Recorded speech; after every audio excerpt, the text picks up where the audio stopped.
Welcome back, and thank you for joining A Shark's Perspective. So like many industries and verticals in areas of the workforce, there are a lack of women in the roles that make up marketing technology. And like the greater societal issue with diversity in women in leadership roles, MarTech is no different. But how do we begin to remedy that? Sometimes, like with the advancement of any group of people, it takes sponsors, mentors, and peers to collaborate effectively to help move something forward.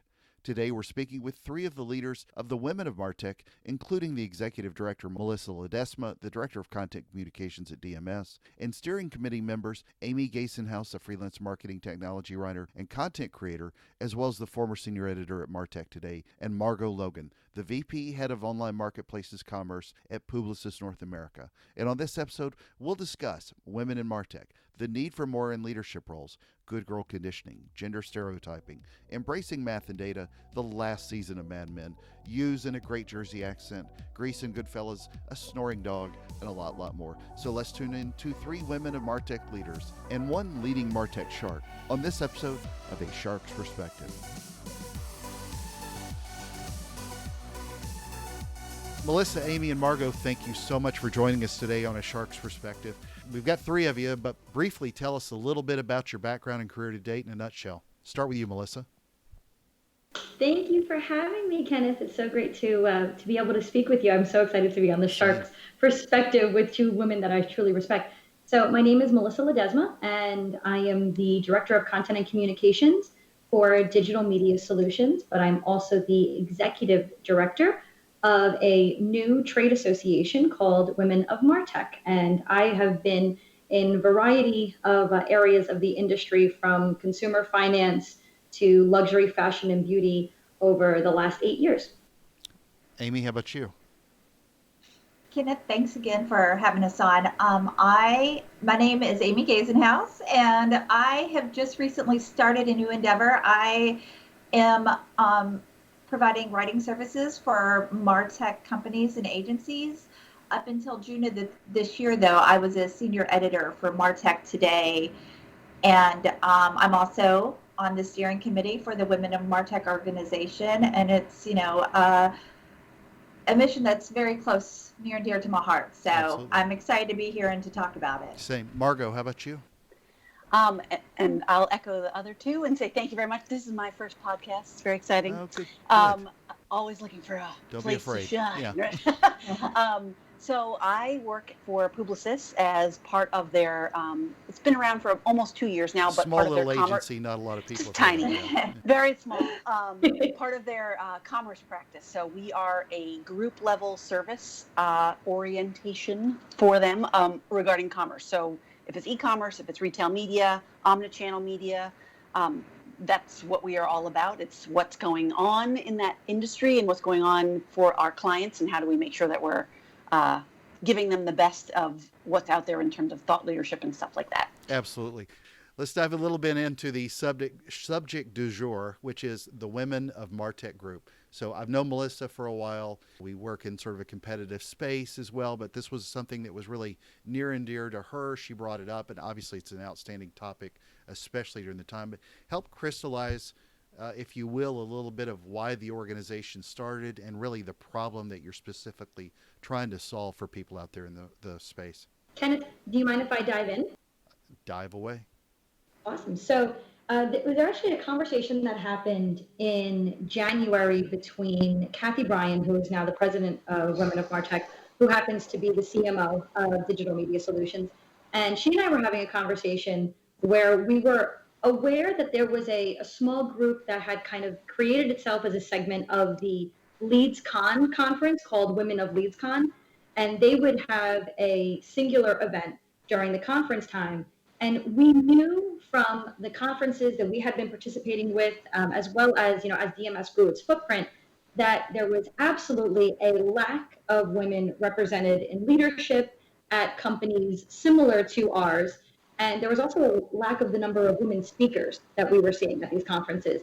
And we felt that although we were very interested in the ladies of LeadsCon, that just wasn't enough, that it wasn't about the performance marketing space, it wasn't about lead generation, it was about something bigger and bringing women professionals to an organization that would help them identify how they can get to the next level. And that's how the mission came about, as simple as it is, of promoting and amplifying women to achieve more visibility, more recognition for their contributions, their innovations, and all of the successes that they've had related to everything from the efficiencies of the processes that they've created to social responsibility initiatives that they've launched, and then just overall being awesome and owning that and being able to talk about that without feeling that someone should slap you on the wrist, because you're not really supposed to admit that you're great when you're a woman. And but who says that? So I'll tell you who says that. As I will tell you who says that. Here's the problem. And there's been a series of Harvard University business review studies that have also found this data to be true. There's this good girl conditioning that women start to experience, from the earliest years of our life, in our childhood, where the idea of being egotistical, the idea of being conceited, the idea of being boastful, that is not only shunned, but it is desperately discouraged, because no, to be a nice girl, to be a good girl, we don't speak about ourselves in that way. And what happens is that is reinforced in a very different way among girls and then women as they grow up than it is in the male population. So we have this thought in the back of our minds for most of our lives that talking about your successes as a woman, saying I, is awful. Why would you do that? Why would you be so boastful? Be humble, right? Have some humility. And unfortunately, there are unicorns, right? There are women who have stepped outside of that and they've realized, no, I am awesome. I do own this. I'm great at this. And I'm going to be proud of myself. But most women have not gotten to that point. And you're seeing that with the use of I versus we. You're seeing that in the way that women rank themselves on their performance reviews, which typically is lower, even when they do their own evaluation, than our male counterparts. So it's not something I think that is overtly purposeful, but it's something that's been part of our conditioning.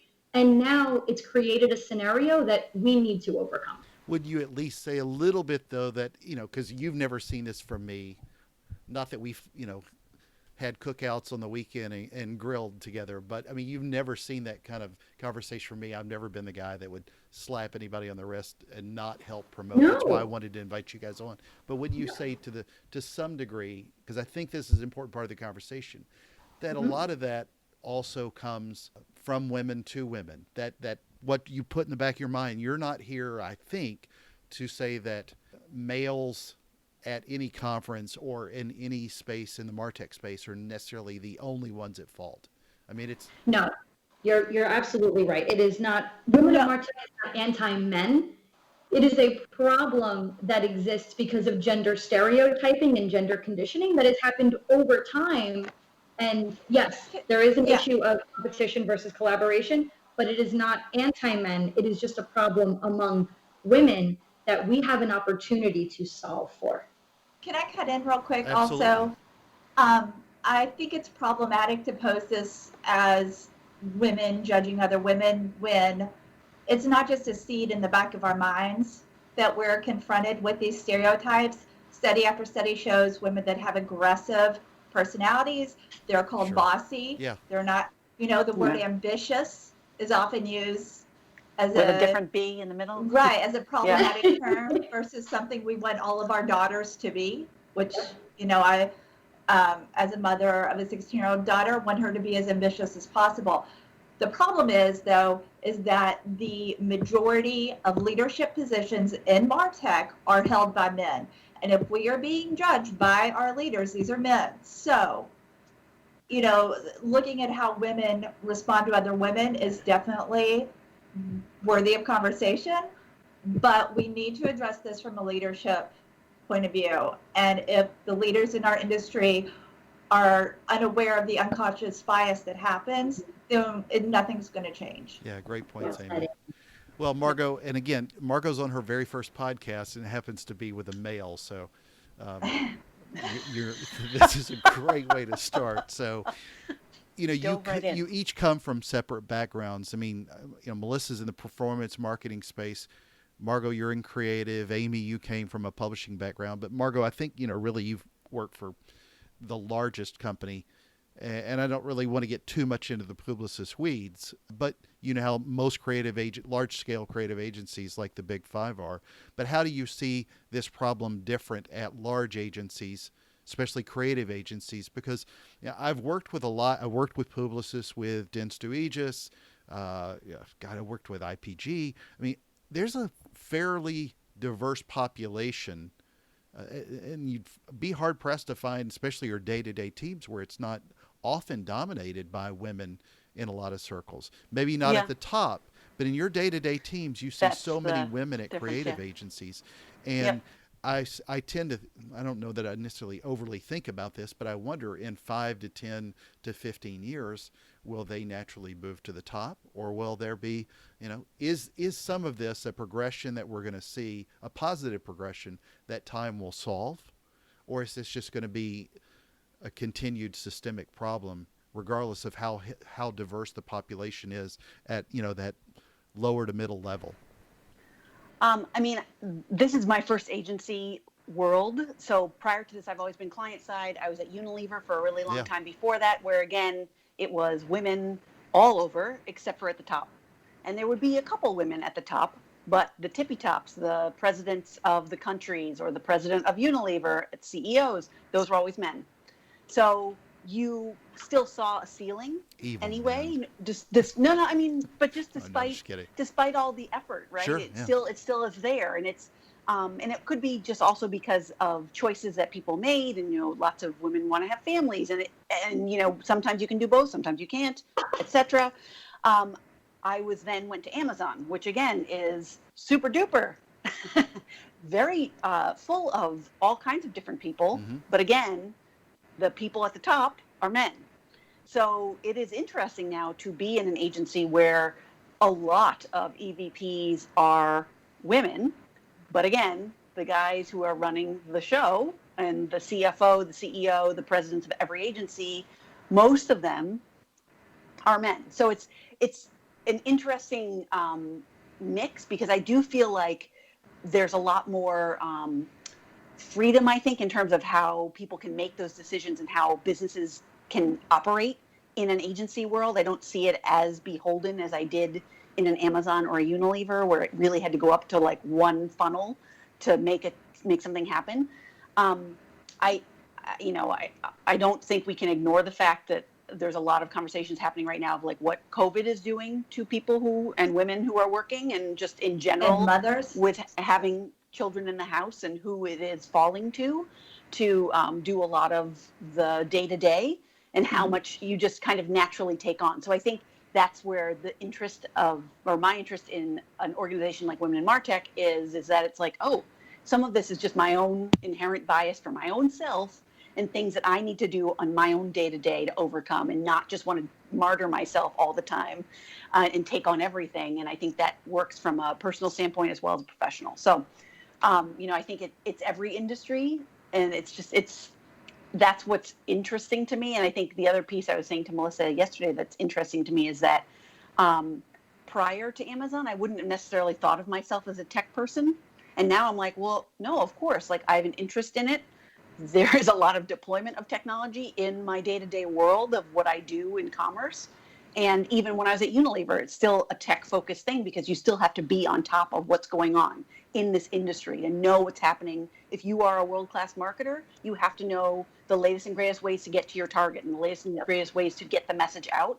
So that's what's interesting to me as well, that it's like, well, what is MarTech, and like, how do we make sure that people understand exactly what that does mean beyond, it's not just tech, it's not just marketing, there is a whole combination. So, and what Margaux was saying about the number of leadership positions being men versus women. When I was with MartechToday last year, we did a salary survey, and what we found was, so within the MarTech industry, nearly double the number of women had went more than 5 years without a promotion than men. So the data proves that men are getting hired and promoted at a faster rate into leadership positions. The problem is we need to define why that is. I have my own theories, and there are also studies to back that up as well.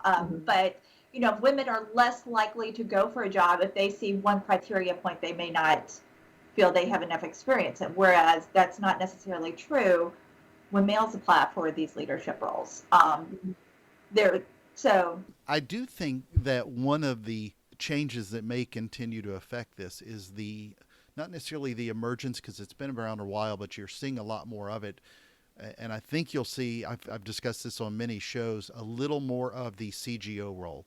So many of those folks, maybe where people are not doing the CMO role at a company, they're introducing or putting more clout behind a chief growth officer who's going to drive, be responsible for driving growth from a sales standpoint as much or more than a marketing standpoint. So as we see that confluence continue to emerge, that may you may see a continuation of males, because so many of those have worked in a sales role. Not that there aren't a huge number of women out there, but there are so many of those that get recognized. And I think that's another thing that, as we come out of COVID and see companies really need to address a sales and revenue loss, that may hurt that particular role, at least as far as CMOs goes. I don't know that there's no statistical facts around it. I've seen a lot of CGOs tend to be males that you see in a lot of different roles.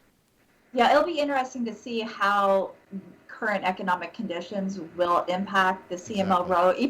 Even before this year, there were some trends happening around major companies like McDonald's, JCPenney's, removing the CMO role to put in, I think, like in addition to growth officer, there were chief customer officers that were also responsible for the same thing the marketing role was. And whether that was just a matter of semantics and the acronym we want to give these C-suite positions, making sure women are in those positions is what we're hoping we can accomplish with this organization. I think that's a really interesting thing, just for a hot second on growth versus marketing versus customer, is I think the other piece is how companies are realizing there's so much more to it than marketing. So I'm remembering when I was in business school, I was a marketer, and everyone's like, the marketers, you guys are just full of the fun stuff. And we were like, yeah. And then we would go and do the actual roles and have our internships. And we came back and we're like, you guys, marketing is running the entire company. You're just running one brand.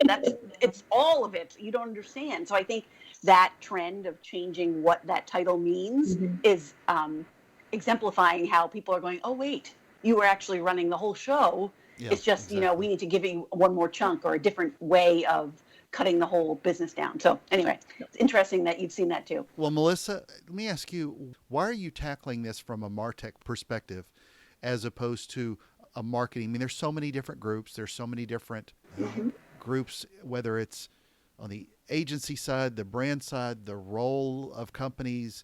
Why is MarTech need to be the way that you address this problem to help women? That was something, because I was thinking of, there's so many different great speakers, great groups that are out there that are advocating more women in front and center roles. What is it that a MarTech group is going to do any differently, or what's the expectation that people should think of as how you address it there? Sure, that's a great question. And it's not so much about doing it differently as it is tailoring a conversation to a group of women who right now don't really have anyone speaking to them specifically. That's really what it is tuning out the noise and identifying. I can speak to myself very personally, and this is just an anecdote, but one of my personal hurdles has been in my transition from a very traditional public relations and communications type of role into a marketing role, has been my comfortability with discussing my love, or rather my newfound love, for math. Because for most of my life, math and being my girly, peppy self have not really aligned in one brand. And and the idea of me, I know that's shocking, but the idea of me embracing a formulaic approach to things and the power of math and data, and not being intimidated by that, but rather not being intimidated to accept that that is part of who I am and a big part of who I am professionally, that took me gaining a new level of confidence. And I feel that in the MarTech space, the way Women of MarTech defines it, it is marketing, It is technology, and it is the beautiful marriage of the two of them.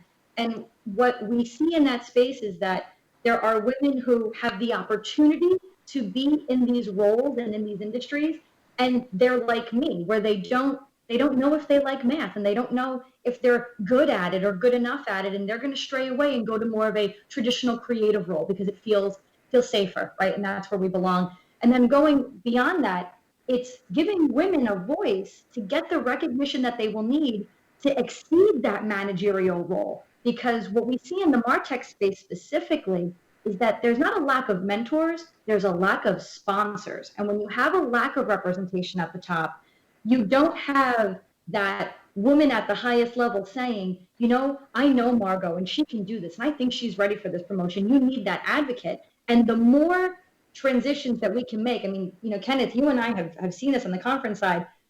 It is so easy to get a conference speaker to recommend another speaker when you're talking from one man to another, because they love recommending their friends for things. Unfortunately, there's not enough women yet in that room to be able to encourage the recommendation of their friends, their colleagues, their industry partners. And that's what we are trying to tackle, because realistically, I think that is what we can get done if we focus on our lane and hopefully inspire other groups to do something similar. Yeah, but I will say, just not to defend the gender at all, because that's not what I'm here to do. Having been a speaker at a ton of conferences, having known a lot of the content directors at a lot of conferences, having been the content director this year at a conference where I helped pick the speakers, I did not notice until after, for a virtual conference we had during the COVID days, that out of 16 speakers, I noticed after the fact that 9 of them were women. Now, but you noticed. I didn't notice until after, though. Somebody pointed it out to me, and I was, proud of that. But it never came into my brain as far as thinking we needed to show more diversity. Now, I have had this conversation with a lot of different conference owners and directors who are actively seeking more women to be in conferences. I know.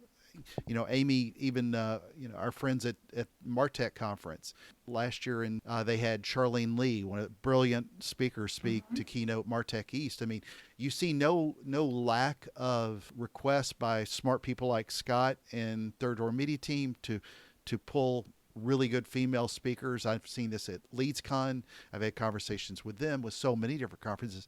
I don't know that there's necessarily a roadblock as much as... Kenneth, I'm going to absolutely dive in as soon as you finish. Well, I haven't finished what the roadblock was. I don't know if it's necessary. I've seen a lot more men in these roles actively seek to get more women speaking at conferences, as opposed to men not wanting women. I want to make sure at least that sort of level set a little bit. I do think that effort is a fairly new Agreed. situation. Yeah. Agreed. Like I think you can go back 5 years and be like, oh wow, yeah, this was not the situation at all. And I think it took the conversations we've been having in these past few years to make sure people are more aware. Oh, this panel is all men. Yeah, we can't, it took them to finish watching the last season of Mad Men to finally get it. That's what it was.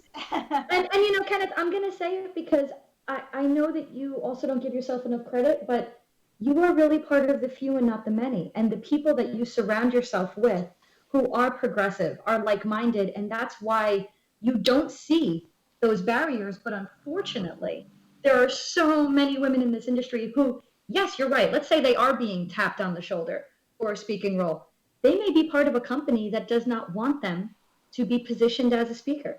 They might be part of a company that is not supportive of what that means. And that is also part of a problem. So it's not a singular problem, singular solution. This is definitely a variety of scenarios that has created a series of smaller roadblocks. So it's not like just climbing one mountain. It's every single rock that you nick on the way. But luckily, there are men like you in the industry. And the more of yous that we can have conversations with, that will also help us to further our mission. The Jersey accent with the U's came out. It came out. But I've been in that excited. same predicament and Margaux would appreciate this. Not that Unilever would have been this way, but I worked at a brand where they frowned on me speaking. That was one hurdle. I mean, of course, I never thought about what if I were a woman, what kind of hurdle, but that's an additional hurdle. I obviously jumped out and got back into a different world where I was speaking at conferences all over the world again. So that was a change I was able to make. But really, for each of you, do you think where we are today, does any of this surprise you that we are where we are? When you formed this group and found what you wanted to do, did you uncover that there was a surprise of lack of something or too much of something else? Does that make sense at all? Actually, Kenneth, I'll tell you what I was surprised about. I was surprised at how large we grew, how quickly, and the rate of growth that we experienced, because the goal that I had set for us for the year, we changed that when COVID changed the whole world. And we immediately exceeded those numbers in less than 4 months. And what surprised me most was that we were touching on something that clearly so many women in so many different companies at so many different levels wanted and didn't know that they needed until we presented the opportunity. Amy and Margaux, go ahead. Well, I have a question. Can you clarify when you say, are we surprised about where we are now? What do you mean by now? Like, I'm just curious what. So because I'm not sure I'm. Well, you mentioned that it was fairly new. I mean, we know when you look at the Mad Men era, for example, from there to now, we've made such a massive progression, especially with things with the Me Too movement, with civil rights, with everything. I mean, we're at a different place. I'm not sure what the bar is exactly, but we know that we are here. Whatever that here is in your brain with where we are with women in marketing technology. Did you think we would be here, or does that make sense? Yes. Do you think we're further ahead or further behind where you were when you pull this thing together? Obviously, we know that there is a market out there because, as Melissa just said, it grew and exploded quickly. But I'm interested is when you went through this process. I mean, if I started a group for shark diving marketers, I'd probably find an army of one. That's me. But for something more serious like this, did you find that your audience was, I'm going to have to edit this out. My dog is snoring while my wife is picking up my son. I think you need to keep it. I am not going to let you edit that out. That's pure. But I'm always curious, when people start these groups, are you surprised at where we were, surprised at where you thought we weren't, or something like that? I mean, I'll just hop in for a second here and say I haven't been part of the group for too long. I've been since May. So for that, in terms of where the group is, I think to what Melissa's point was like the incredible explosive growth of it that fast. I was like, wow, okay. There's a lot of interest. There's a lot of heart for this. I think in terms of the larger societal problems that we've been discussing the last 15 minutes, I think that to me is more of an everyday, like, wow, we aren't as far as you would think. Because I think people go and think, oh, the 70s and Gloria Steinem, and like, we fixed this. And you're like, well, but in my own brain, there's a whole lot of problems still wandering around that are in my own. Well, and that's a perfect way of saying this is a societal problem as much as it is a MarTech problem. Totally. Trying to figure out like how you're fixing one problem is different than another. And I think it's like slowly chipping away at this larger issue. And one way that you do it is by groups like this, where you're empowering and discussing and making it impossible to ignore for the people who are in the group, that can then go and evangelize it and be like, hey, I'm here. I've got lots to say. Like, quit sticking me in the corner. And all that. So much of the inequality we see, and especially as we, as a culture, are learning more and more about, is so systematic. And only by having a coordinated effort, which is how I see women in MarTech, can we start to unravel, because it's overwhelming to confront these especially as a single individual looking at the world where we are right now. But by being part of this community, for example, just, so this month is August, which Melissa, this probably really is your conversation, but, August for Women in MarTech is about women being able to amplify and talk about their awesomeness, right? That is something we need to be better at doing. I specifically need to be better at talking about my achievements, my accomplishments, what I've been able to do with my career. And so by having a group that says, hey, use this hashtag and get on social media and talk about these things. People want to know, especially now that I am trying to start this business where I want clients. Why wouldn't I want to let them know, oh, by the way, this is what I've written about, and this is what I've achieved, and this is what I know and my experience, my knowledge. So yeah, that's not going to necessarily answer it in one fell swoop, but it's going to start, as Margaux said, chipping away at these systematic structures that need to be deconstructed. And there's so many. So many. Pick one. There's a lot of subconscious battles that women also fight. So yes, there are the external forces that are part of our personal lives, our professional lives, but there's a lot of internal battles that happen as well. And it's the, bossy versus a boss, or cocky versus conceited. And those seem really trivial, but that could be the difference between a woman who is able to rise in the ranks and achieve the promotions that she's deserving of, or someone who stays stagnant in their career, or someone who misses out on opportunities because they're not confident enough to ask for more and to volunteer for things that they don't feel like, oh, if I wasn't asked to do it, I shouldn't insert myself and ask to be involved. Those are little things that when they compound can create very drastic differences in someone's overall career growth and pattern. So like Amy was saying, we've created August into a very, very special month, and it's the combination of two holidays. One, the centennial of women's suffrage, which when you think about it, wow, just 100 years? Whew, okay.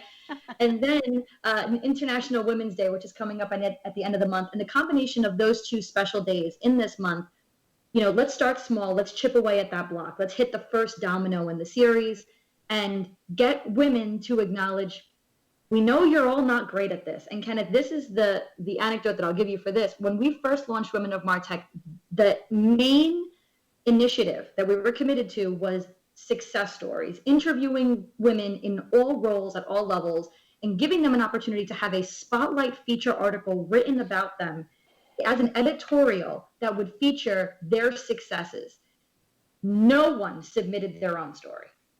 As soon as I changed the form to allow a woman to nominate another woman, then we started to get submissions. And I'm like, okay, this is a problem. Like the idea that we can't even submit a form on how great we are ourselves. This is something that we have to solve. And that's how Accept That I Am Awesome August was born, because we are dedicating this month to encouraging women to take that one small step and own their awesomeness on a new level.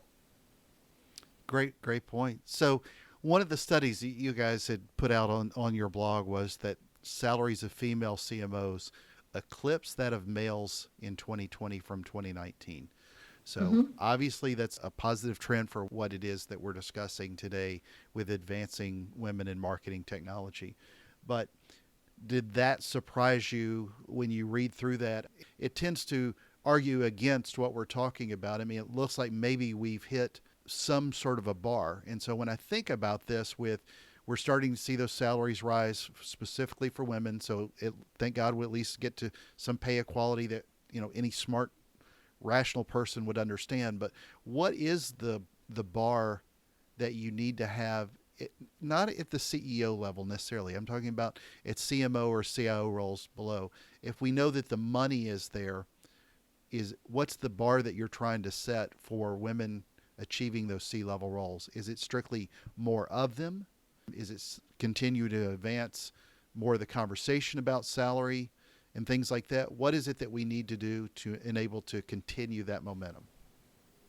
So Kenneth, I think it's a combination of things because, and I'm happy that you brought that article up specifically because one of the reasons why we curated that content and promoted that article was because it does provide inspiration to women who feel that, wow, there's just no way up from here. I just can't. So we did include that as a motivational element. However, the sheer number of women in C-suite roles, it's just not where it needs to be. And that's one of the specific areas where Women of MarTech wants to focus on is not C-suite specifically, but we want to be a part of hopefully providing recommendations, tips, best practices, and just overall encouragement that will help women to improve their opportunity to have any level of advancement, because since the rate of promotion is better for men right now than it is for women, and women are kind of stuck in this area until that happens and the pool is more full with women in any type of senior level role from director to above.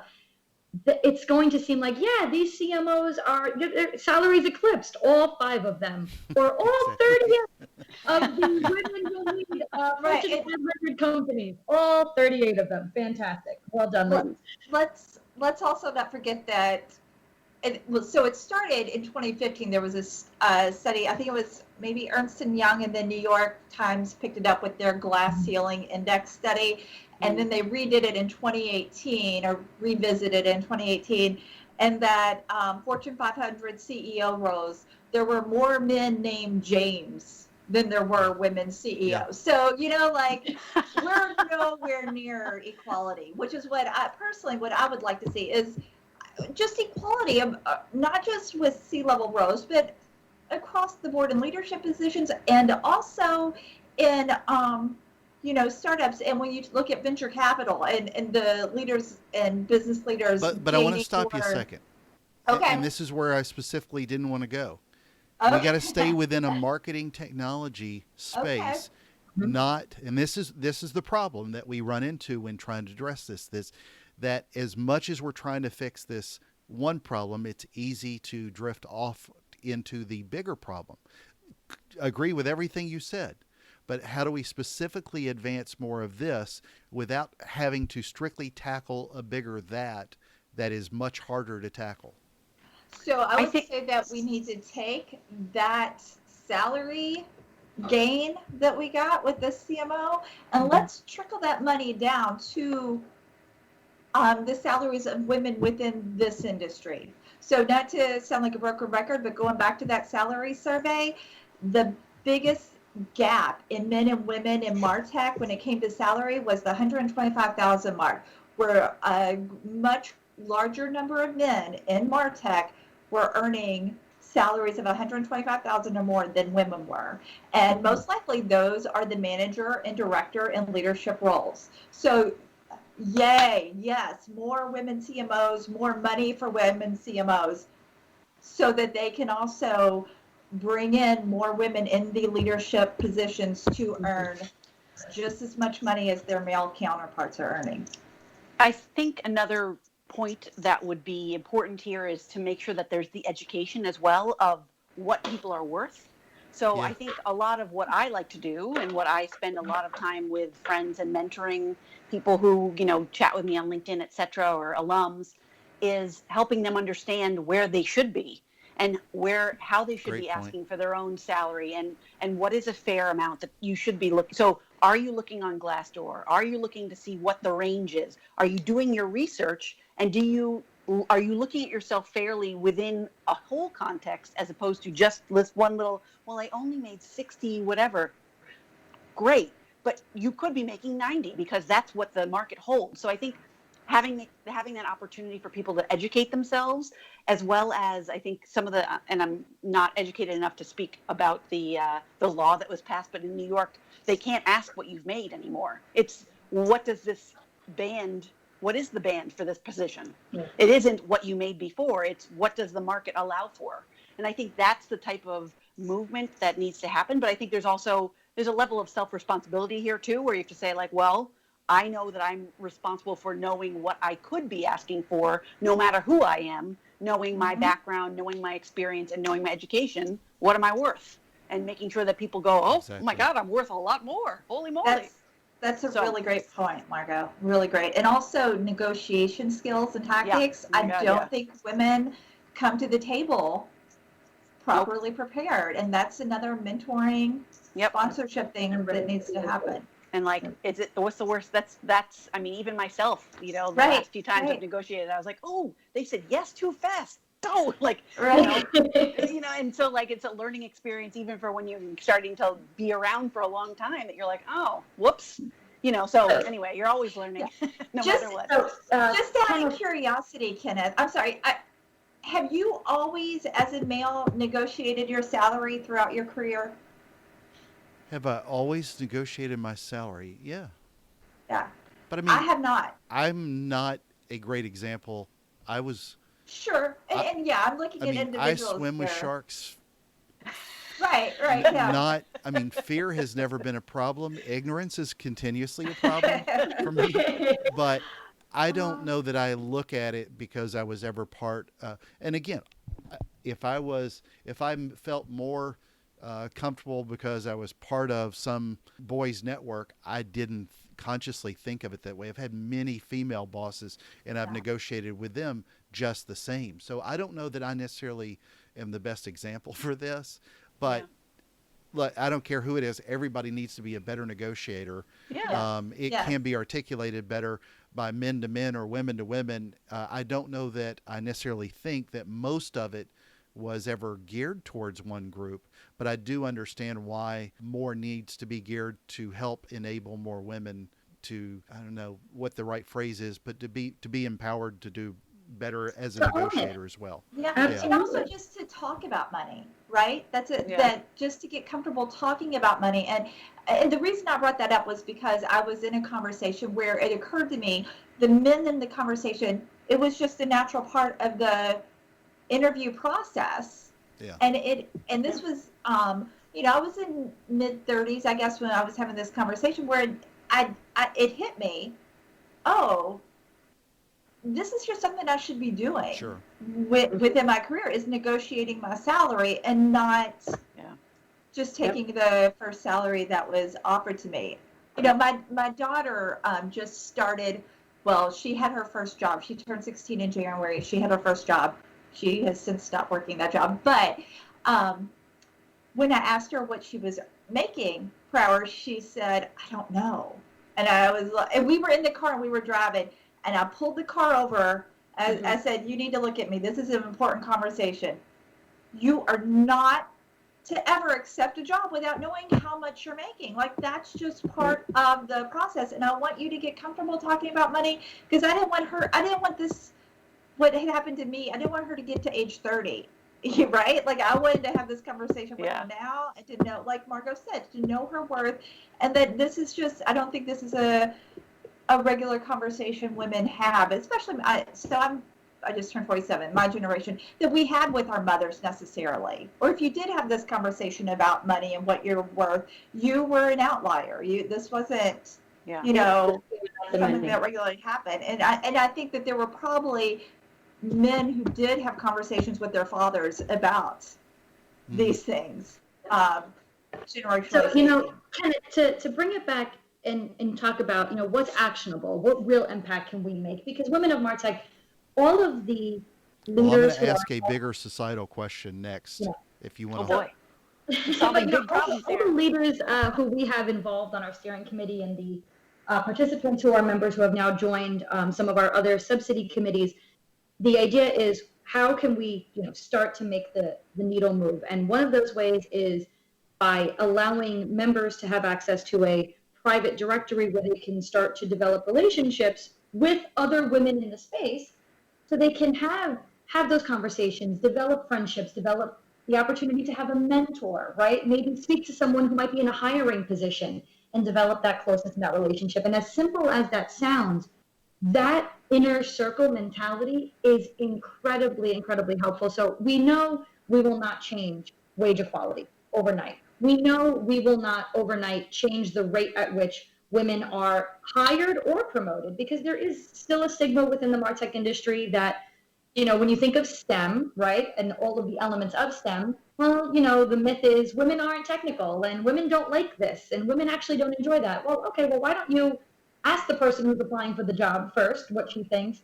And then going beyond that, in the education level, when you are determining what you want to do, speaking to students, which is why we have a student membership, and exposing them to the opportunity of working in a MarTech role or in a MarTech industry, because I don't think that's something that is as broadly available to women when they are still students, trying to figure out where their careers go. But the action items that we're focused on are, how do we build some relationships? Can we bring women together to have conversations? Can we teach them some tips, best practices, basic recommendations that might help them not go from okay to phenomenal, but from good to better, from better to great, and take those incremental steps toward progress, because that's really what it's about. And unfortunately, so many groups, because they can't change the industry overnight, choose to not do anything. But I'd rather take a little bit of progress over none at all, and it will take time. And we are still a young organization, but that is what is so exciting about this. Again, it's a big societal problem that we're trying to overcome. But one of the things you do at least see a lot more of are groups like yours, conferences that are promoting those values as well and helping advance that. But also, whenever you see a post, for example, on LinkedIn, I think the ones that seem to get the most traction is this large company that everybody's heard of hired their first ever CEO that's a female, and it takes off, and you see people, men and women, take off and just love that, and you'll see hundreds of thousands of likes, which is rare to see on any kind of LinkedIn post of any kind with how people engage on LinkedIn. But what I do also think about sometimes when I see that is, how do we translate that to a bigger group, especially marketing technology? So as you start to think as your one key takeaway for anybody listening to this, male or female, as to what they need to do to advance this and move this forward, I'll kind of start with you, Margaux, since I see you pondering the most in your eyes and thoughts on this. What do you want it to be as sort of the one, whether it's a starting point or a takeaway, but what is your one biggest thing you want people to remember today when they leave this or leave that conversation with you?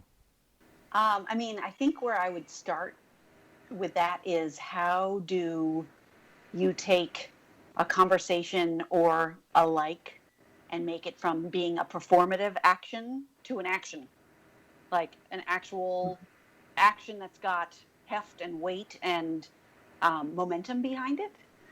So, I don't know the answer to that on any, for all of those things that they could be, but I think, well, and I don't necessarily mean the engagement. I mean, when you have a conversation, whether it's yourself advancing your own role or helping other people advance through the association group, really understanding what is that actionable item, so that we know this is a societal problem. We're slowly making strides, but how do we start? What's the most important thing you can think of to address making this an actionable item so that we can move it through more clearly?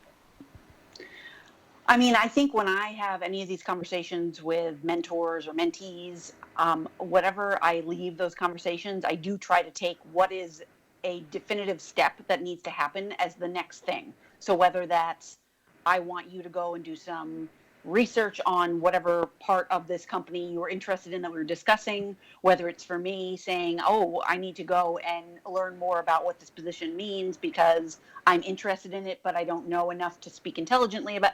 So I think for me, that's, and this may be the beginnings of what you're trying to get to, but I think for any of these conversations, how do you get it beyond a conversation to an action? It's taking that one thing away that is like, oh, okay, this is the next step, because everything is going to be, not everything has to be a huge step, right? It could be that small, teeny step that's going to get you to the next conversation to take the larger step. So it's 5 steps next time. So for me, I think that's where I go with the answer to that question.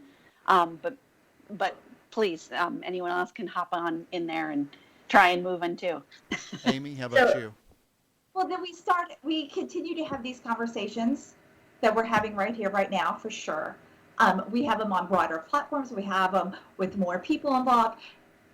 We also have to acknowledge that it's systematic, that down to the language we use on how we define a male leader versus a female leader, we need to level the playing ground across the field. Just acknowledging that, I think is the start I would like to see happen more often. I would like to see more men take a more active role, as you have.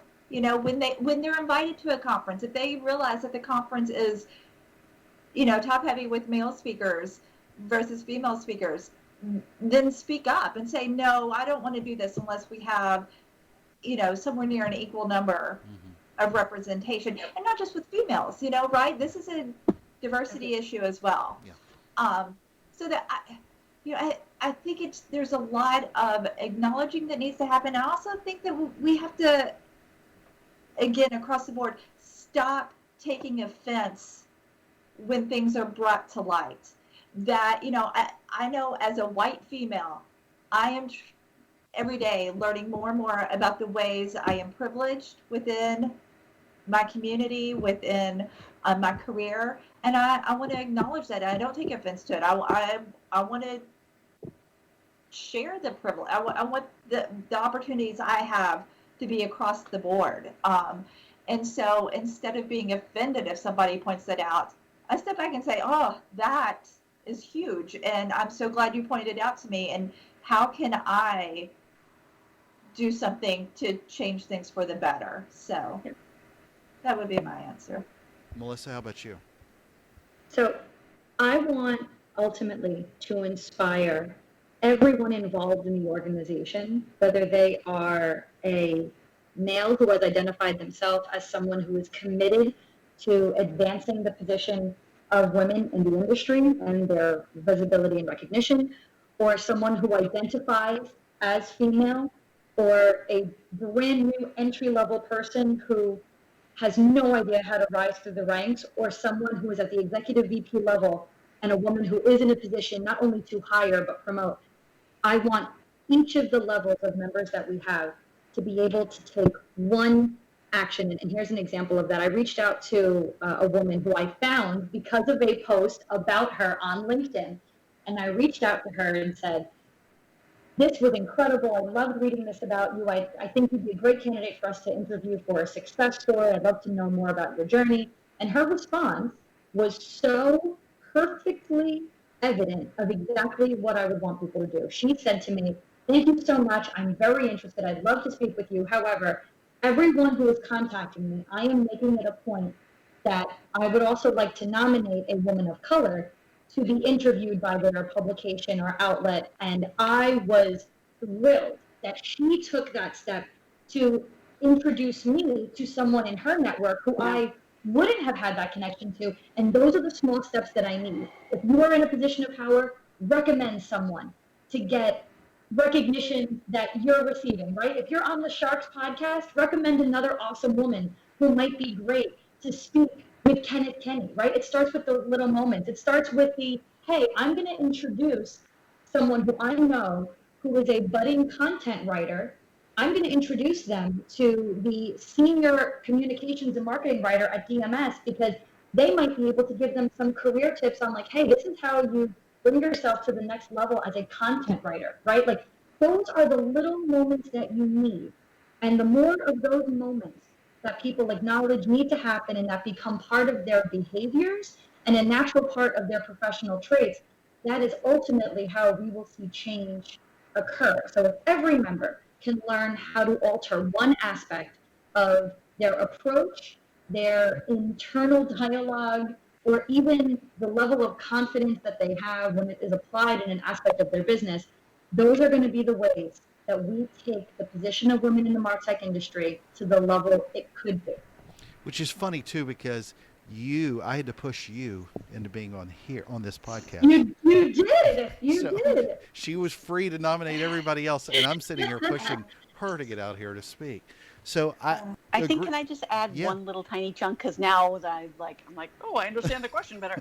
I think you kind of hit it as well as Amy as well. Where I was, I think, trying to get to was kind of opening everyone's eyes and just the realization of whether it's your own bias or your own lack of understanding of what other people have had to fight through or are fighting through, and whether that's small fights or big fights. I think all of that, I think just in general, it comes back to education. So I think that helps you relate better so that, to Amy's point, it's less of a defensive thing and it's more of a, oh my gosh, of course, like I didn't realize.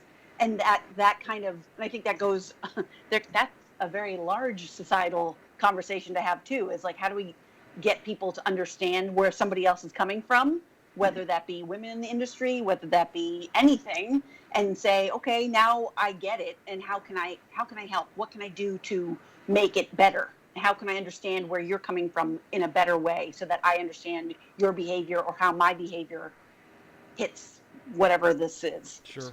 Anyway. No, going on to your one thing though, I do appreciate each of you didn't. You again, what you just said, Amy, earlier is you weren't offended. I don't think I asked any questions that would have been rude or at least I don't think I stuck my foot in my mouth too much more than normal. But it just, I mean, the fact that the four of us are having this conversation, I mean, it's just us girls now, having this conversation. But again, it's just really having these kind of conversations that between both genders that can make a lot of this move forward. So, well, anyway. That you're listening, listening Exactly. and you're open to it. So, yeah, absolutely. All right. I'd like for each of you to tell me what's your favorite movie of all time. Oh no! Oh my God! It changes like daily. This is you can address suffrage and women being discriminated with pay, but if I ask you favorite movie, it's pain. My favorite movie of all time is Close Encounters of the Third Kind. Ooh, not bad. I love it. I love it. I love the whole Dreyfuss. story. Oh yeah. Yeah. Build anytime you can build a big volcano rock in your living room. It's great. Well, I love the obsession about that, and this unconscious drive towards this obsession that was this monumentous event, and that he didn't know what the event was going to be, but he knew he just had to keep focusing and putting all his energy and effort toward it, and in the end it paid off. Like, I just love the whole idea, that storyline. I love the idea of these lost people coming back into their families' lives, that's a whole different personal thing for me. But last year they re-released it in movie theaters. I don't know, it was like the anniversary, and I made our whole family go see it. And we were like the only ones in the theater, and it still moved me. All right, Margaux, how about you? Yeah. I'm gonna have to cheat because it is, there are two, but obviously I'm now thinking about, I'm like, there's a theme between them both. It is Grease or Dirty Dancing. Oh, I was gonna say Grease. the two of them, it depends on the day. I mean, there's both of them. If they're on the TV, I'm like a moth to a flame, where just like I cannot look away, because there's something about, I mean, I'm a giant nerd for musical theater anyway, and the last this show is dance going south in so quick. Dirty Dancing, where they dance up the aisle together, man, there's nothing that gives me more of a like, I don't know. Anyway, my favorite part of Dirty cast. Dancing is Jerry Orbach. Nobody puts baby in a corner. I mean, exactly. It's all cultural Melissa, how about content you? there. Okay, so I almost said Grease because it's been such a big part of my family's history, and it was literally the first movie that my parents saw on their very first date, and we've always known that and what that. But I need to be honest. From the day I was 5 years old until right now, I would be remiss if I tried to lie, because my favorite movie really is Martin Scorsese classic. Give me all the stereotypes in the world. Goodfellas. I loved Goodfellas from the moment I was in kindergarten and had to answer the very embarrassing question on stage at graduation, where my parents hid in the background and said, "I love Goodfellas." But even at 30 years old, I absolutely love Martin Scorsese. I am very enamored with the idea of the glamorization of the concept of the American mafia and all of the ideas around that, because it is so fantastical and fanatical. But also at the root of that movie, there is danger, there is love, there is passion, there is beauty, there's friendship, there's family. And if Margaux, like you said, if that movie is on, Lord, my husband knows we will not leave this house if I catch it on TV without sitting down and finishing. All right, you're on a shark's perspective with a guy nicknamed Shark. What is your favorite kind of shark and why? Ooh. Real Oh, quick. that one. I know that answer, Kenneth. Do it. Hammerhead, because the hammerhead 30 shark, seconds or less. they don't look great, but man, are they powerful. All right, perfect. Amy, how about you?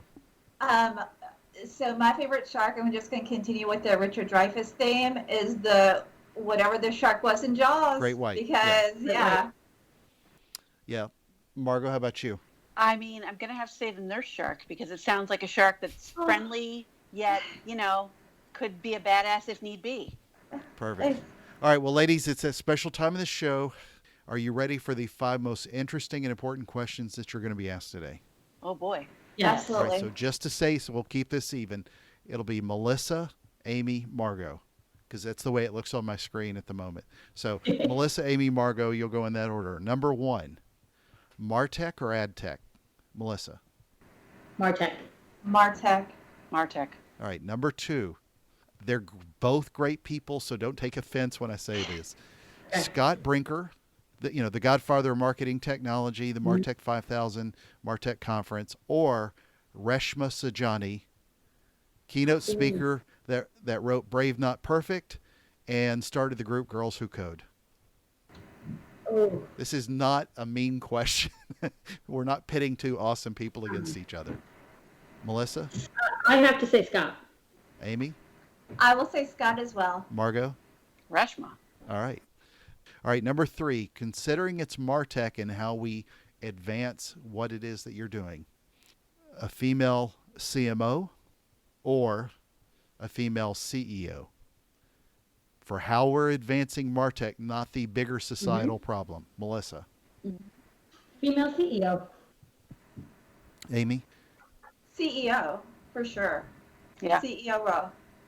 So CEO. do you think that advances the bigger issue, but not necessarily marketing technology? Because it's not that often that your CEO gets that as deep in the weeds as the CMO would for advancing marketing technology.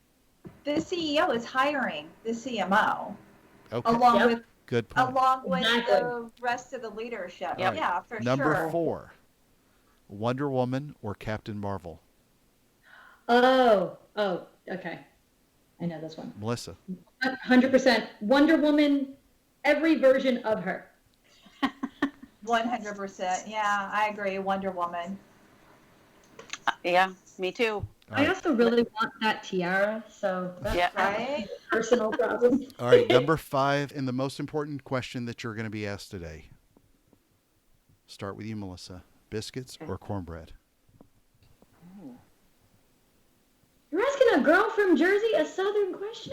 Yeah. I Wow. thought you were going to say like pizza or bagels. Like, No. They've got Cracker Barrels in Jersey, so.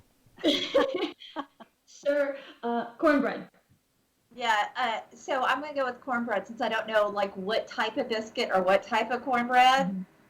But sweet cornbread, yeah, for sure. A little Yeah. honey on it. I think in the north we can't put our money on biscuits. We got to go cornbread. Yeah. There's no hope for us up here. Come on. Well, you got Waffle House, so. No, not even Yes, Jersey. we We have don't. diners. We have diners. No Waffle House in Jersey. That's true. You don't go to a Waffle House if you could go to a Jersey diner? True. Yeah, I wouldn't go to a Waffle House if there was a diner anywhere in the country. I don't- But so I'll just ask you, Melissa, where do people find out more about the association and more? Where do they keep up with you guys and connect? Sure. So you can go to www.womenofmartech.com. You can also find us on LinkedIn at Women of MarTech, and also Facebook and Twitter at Women of MarTech. But membership is free for all of 2020. So with everything going on, it made sense that we give as many people the opportunity to take advantage of something that could help them progress. So you could still sign up for free membership in 2020.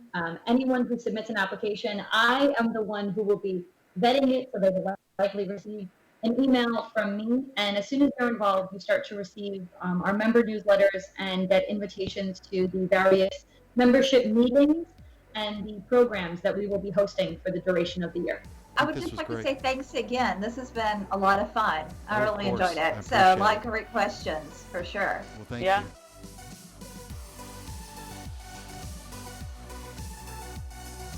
So there was my conversation with three of the Women of MarTech leaders, including Executive Director Melissa Ledesma and Steering Committee members Amy Gesenhues and Margaux Logan. Let's take a look at three key takeaways from my conversation with them. First, Melissa reminds us that this organization helps speak to women in MarTech directly, and they don't have anyone doing that right now. This helps provide more sponsors, more mentors, and more peers. There is still a much bigger societal problem, but this at least helps address that group's focus, and I applaud them and support their efforts. Second, Amy brings up a great point. A majority of leadership positions in MarTech are held by men, and if women are being judged by their leaders, and most of them are men, many may not know and they may be unaware of the unconscious bias they are exhibiting.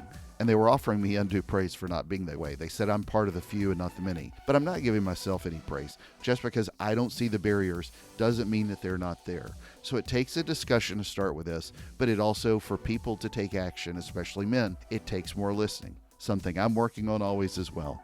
Third, we address with Margaux as to whether or not this is going to change as time passes, especially when you look at agencies, even the big ones, especially like where she works, there are a lot of women in those roles. We've come a long way, but it's never really moving fast enough. She reminds us that even at a lot of big companies, many women simply feel a ceiling.